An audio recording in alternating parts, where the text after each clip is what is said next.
joined today by David Chenkin.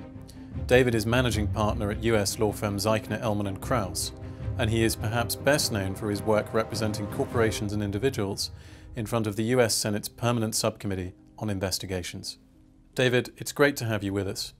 For those viewers who may not be so familiar with the US investigatory landscape, could you explain to us what the US Senate's Permanent Subcommittee on Investigations, also known as the PSI, is, and how it contributes to the fight against financial crime? Sure. Permanent Subcommittee on Investigations, technically what it is, it's a subcommittee of a committee from the U.S. Senate. So it's the Homeland Security and Government Affairs Committee. Interestingly, it has not always been a subcommittee of that committee, because that committee has not existed for, a very, very long time. I think the first iteration of the Permanent Subcommittee on Investigations began in 1948, believe it or not, fairly shortly after World War II.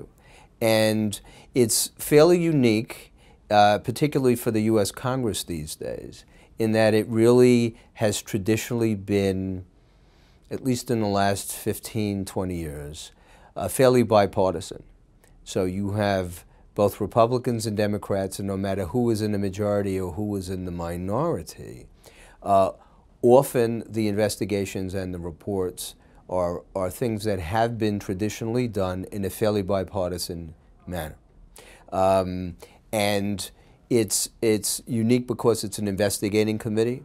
It's not a legislative committee, so basically it doesn't necessarily propose legislation that might be resulting from the investigations, or that would be proposed by some of the members of that committee, would have to be proposed out of the full committee or perhaps other committees.